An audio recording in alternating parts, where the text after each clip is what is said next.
Good morning, people of the internet. So, today I have a brutally honest book review for you for the book Smarter, Faster, Better by Charles Duhigg. That's a great book, and what he does in this book is gives you a whole bunch of stories. If you go through the table of contents, you'll see things like motivation, teams, focus, goal setting, managing others, decision making, innovation, and absorbing data. Absorbing data. Okay, so he gives you these things, and this is sort of, if you read just the table of contents, you'll see this stuff, and it looks kind of boring, but you have to understand what he's doing is he's giving you a whole bunch of stories, and in those stories you sort of get to these things. So you look at motivation. There's a boot camp story, boot camp. There's a nursing home rebellion, and he talks about what this translates into is this is not just about motivation, but who's in control, right? That's sort of a concept. And then we go into the teams, and he talks about Google and SNL, sort of these case studies, and even though he's talking about teams, he's really talking about this concept of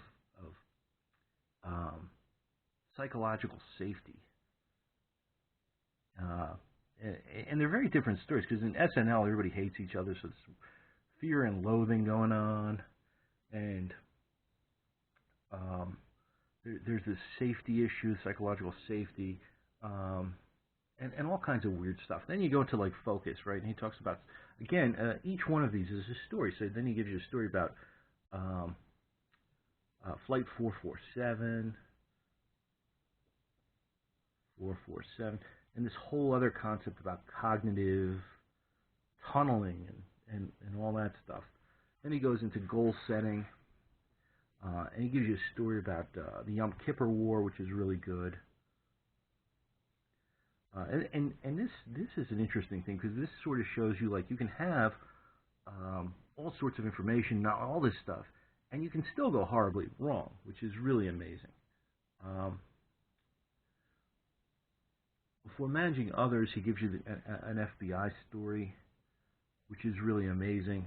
And that leads us into this whole concept of agile thinking, and going into decision making.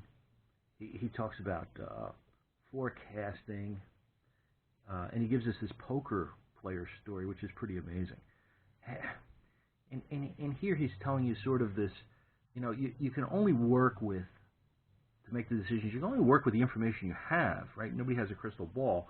So it's sort of figuring out, all right. And the amazing thing is he keeps going back and forth between the stories, and he sort of ties them all together, which is, again, what makes this such a great book. With innovation, he talks about the folks at Disney, and they give you the Frozen story, which is really amazing. And then for the last one, he talks about this public school story.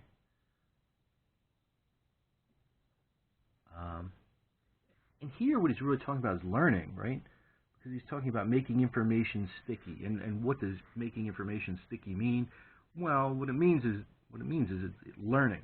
So instead of just memorizing data, which you were told to do in school, memorize, or maybe even worse, you were told, don't just memorize. So what he's really talking about here is don't just memorize, learn. He's talking about ways of improving learning. So the absorbing of data really means learning. And some of the key concepts that he keeps going back and forth in each of, you got this story, right? You got all these different stories over here. And then he's got these key concepts like this trust and the safety and corporations that take care of people, um, and look to grow by taking care of people, and how they're the ones in Silicon Valley that actually succeed, regardless of all the other models. He talks about all that other stuff too. And each of the stories and each of the concepts, you got the major concepts, and then he relates each one, but he goes back and forth with the story. So he'll give you part of a story, and then he'll go into something else, and then he'll come back to this story, and then he'll go talk about this story some more and this story. But he ties them all together, and he does this really, really well. That's what makes this such a great book, is it's really great writing. So not only does he have good concepts, and and he supports the concepts. These aren't just random concepts. These are actually really good concepts that are backed up by actual data, and then he supports them with these stories, which are also based on, these are real stories. These are real case studies, in order to prove or show you a whole bunch of ways of being really productive in life. Now, one of the great things is, as you read this, and if you are a productive person, you see yourself, oh, hey, I do that thing, and I do this thing, and I do this other thing that he discusses. It's kind of like a validation. So it's like, oh, well, maybe that's why I'm so productive, because I already do all these sorts of things that he talks about as really good things to do to be smarter and faster and better and productive and all this other good stuff. And that's great. So you have that. Now, so my brutally honest book review is a great book.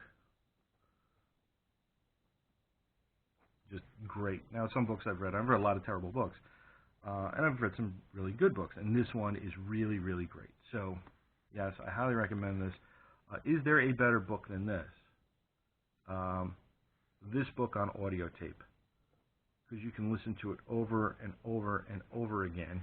Now, you don't get there are some pictures in this. Now, if you look at this and you say, wow, that's a really big book.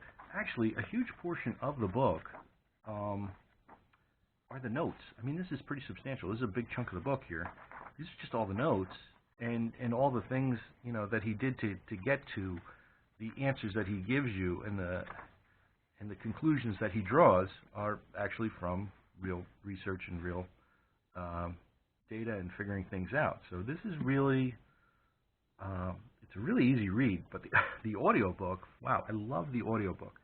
So, which one do you get? Well, if you're me, I get them both, because I listen to the audiobook and I say, I have to have this book. So I went and, I got this off Amazon, used for a few bucks, and love it to death. Will probably read this a dozen times in my life, if not more. That's how good it is. So, yeah, you get all of these great stories, a lot of great anecdotes. The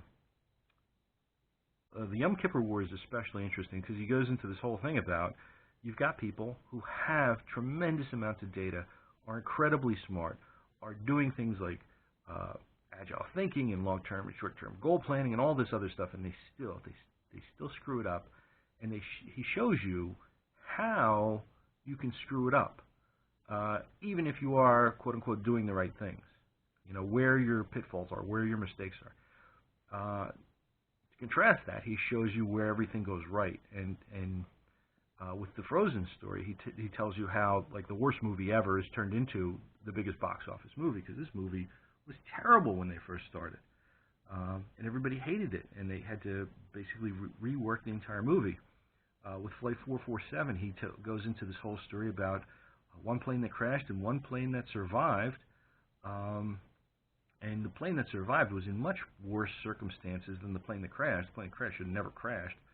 And that goes into the whole cognitive tunneling concept, and how to get your mind out of this sort of cognitive hole that you can drill for yourself, where you have blinders on and you can't see the outside.